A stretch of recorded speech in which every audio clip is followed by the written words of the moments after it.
Staying here at the Beacon Farm, spreading God's love one seed at a time. Nonprofit feeding for those in need.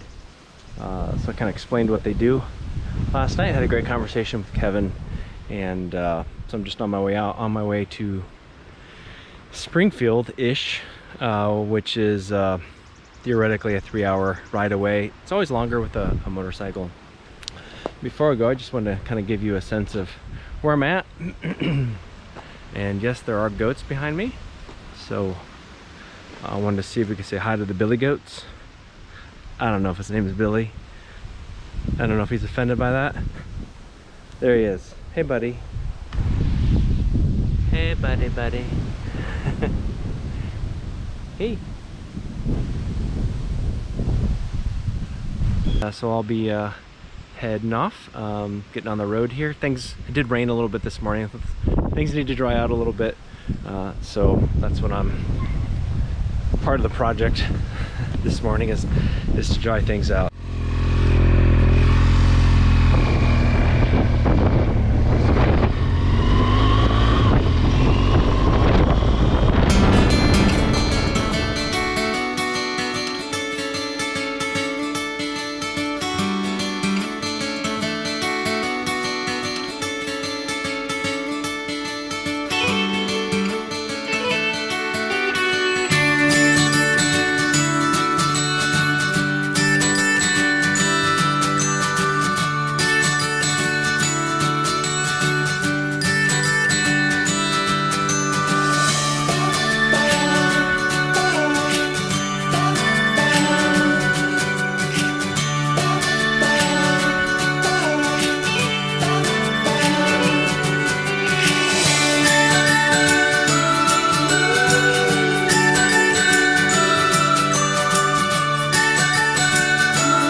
All right, I made it to my next campsite. It is just west of Springfield, Missouri.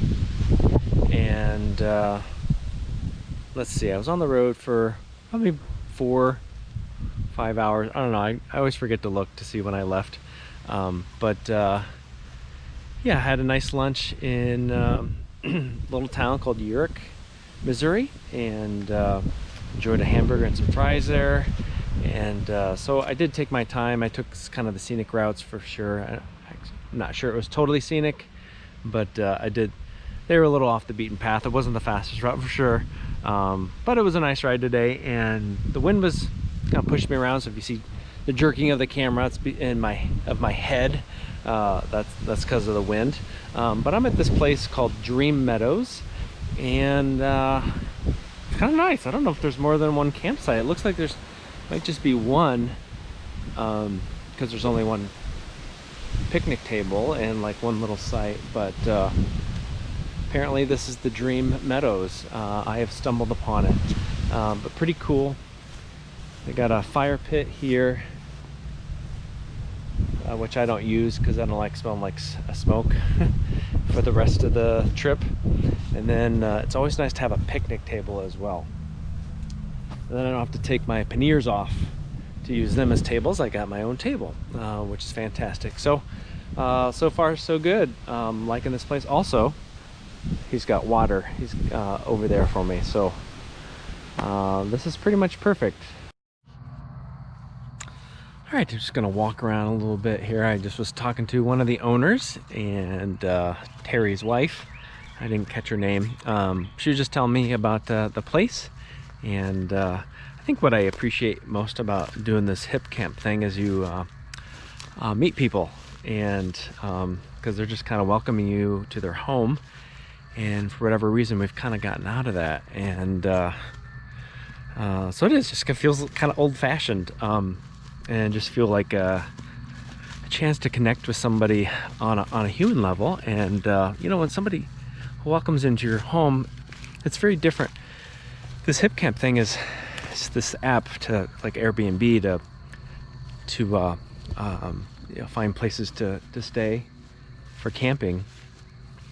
It doesn't feel like an exchange of services.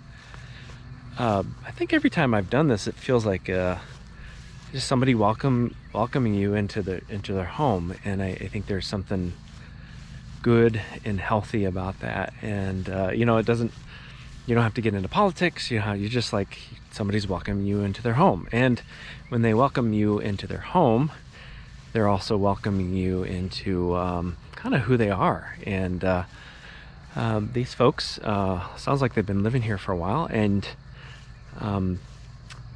he is kind of a sculptor artist, but probably more of a handyman farmer kind of guy who likes to be creative, and his wife is a retired teacher.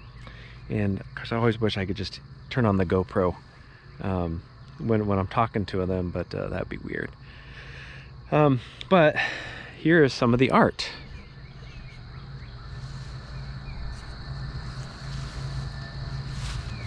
You can kind of see it's just a fence. I mean, so what's neat is just is invited to come walk around and not be shy. Obviously, sometimes when people create things, they want others to enjoy their creation.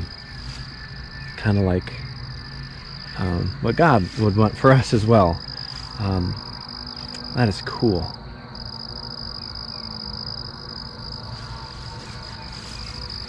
Yeah, so God creates so that we can enjoy.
That's where I'm at, and I'll head into town and grab a meal and make a night of it.